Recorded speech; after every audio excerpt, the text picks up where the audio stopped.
The thing that we need to learn a language better is time. Lots and lots of it. We all have so many other commitments and our lives are incredibly fast paced, and it's really hard to fit language learning into that schedule. But what if I told you that it isn't?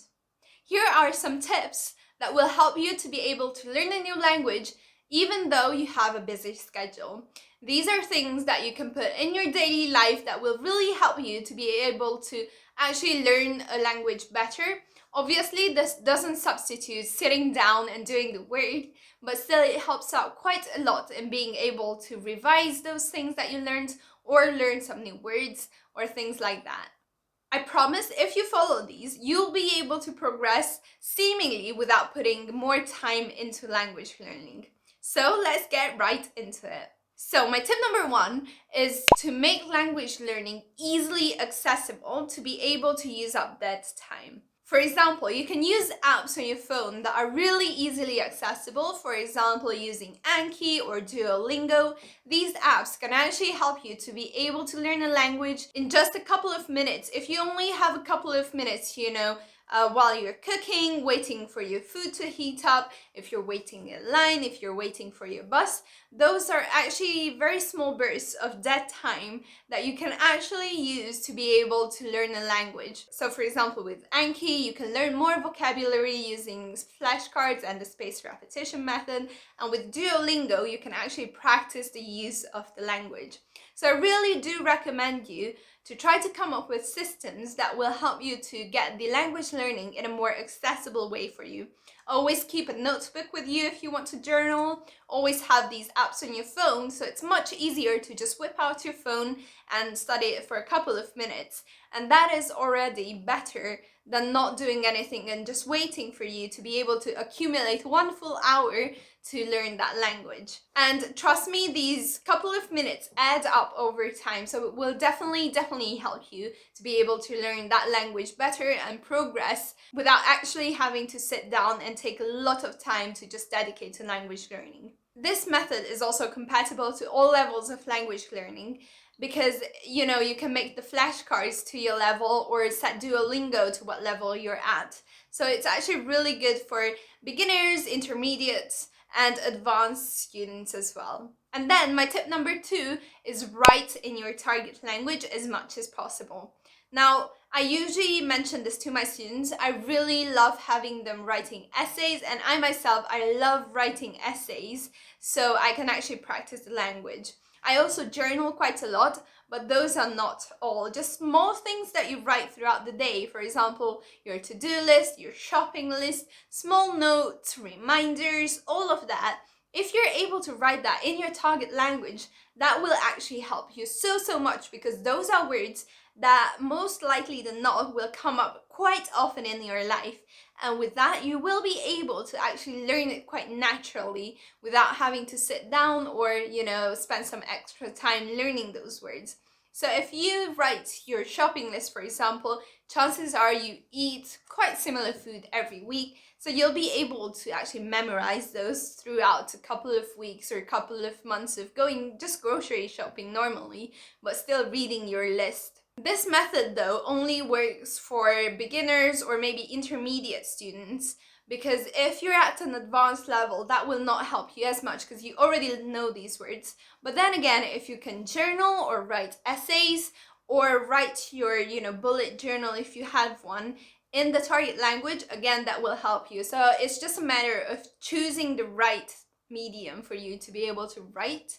But especially at the beginning, I do recommend you to start out with smaller, more simple words, so you'll be able to learn that throughout your day. Now, the third one might sound really weird, but trust me, it works, is to narrate and have imaginary conversations. So for example, I found that really useful because it is tailor-made to my level. I can only use the words and expressions that I already know, but it helps out so much is narrate the things that you're doing or the things that you're seeing. And this again doesn't take up any extra time in your day. So for example, if you're cooking, try to narrate what you're doing in your target language. So like, for example, I'm cutting the onions now, or I'm sauteing the mushrooms, or marinating the meat. There are so many things that you can narrate while you're cooking. Or if you're walking down the street, you can narrate what you see, like, oh, it's a beautiful day, the buildings are like this, the people are like that. And again, that gives you a way to train your brain to actually put those sentences together and try to form thoughts in that target language.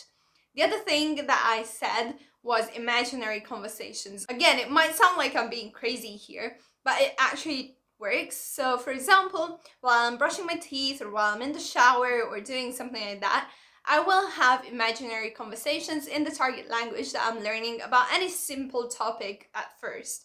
So for example, now I'm learning German, so I would be having these imaginary conversations in German about, for example, if I was going in a shop and asking the shop assistant about where I can find something in the shop and then paying for that, or asking for directions, just things like that. You can practice in your head, and even though there's nobody to correct you, it still is quite a good way to train your brain again to actually form those words and those thoughts and retrieve that information that you might have learned in your lessons, in your language lessons before. And then my tip number 4, which I am a big advocate for, is to relax and do hobbies in your target language. So I mentioned this in a couple of other videos as well. So for example, things like, watching films with subtitles or without subtitles, or browsing the internet, researching your hobby. Those are all things that you can do in your target language, and it actually doesn't take up much more of your time. It doesn't take a lot longer. This is more appropriate for students who are at an intermediate or advanced level, because below that it does take a bit too much time and it takes away from the enjoyment, and it also isn't necessarily very productive because you have too many new words, you have too many new grammar structures and expressions that you might not be able to understand while you're doing these hobbies, because very often those might not be texts geared towards language learners. While as if you're at an intermediate level or above, you can already read and watch those things that are actually just normal conversations, normal daily things that people use, and that will actually help you get familiar with those expressions that they use in that language that are related to that hobby. Or for example, if you're watching films, browsing the internet, the social media, you will be able to get familiar with the way people use words and expressions. So this way, when you actually speak and use those words and expressions, it will sound a lot more natural. And that is also how I was able to get my English to this level. And the reason why is I watch so many things in English and I consume a lot of media and social media and films and all of that in English, so I was able to pick up on all of these subtleties and all of these expressions that native people use. So I hope that this video proved to you that you don't necessarily have to spend an enormous amount of time every single day to be able to maintain or progress in a target language, a foreign language that you're trying to learn. Obviously, as I said, it doesn't substitute just sitting down and learning, but at the same time, these things do add up. So even if you can spend, 10 times 3 minutes throughout the whole day to be able to learn the language, that will help you so much in being able to progress and get better at the target language that you're learning. So make sure to try these tips out, and I do promise you, if you try these out, they will help you quite a lot in being able to learn the language and incorporate that into your day without having to spend much extra time to actually learn the language. So make sure to comment below if you do try it out, and also let me know if you think there are other ways you can incorporate the language into your day without having to spend extra time. Also check out these 2 videos about language learning and like this video to show your support. Also subscribe to see more videos about language learning, productivity, university, career and all of that, and I'll see you guys in the next video. Bye bye!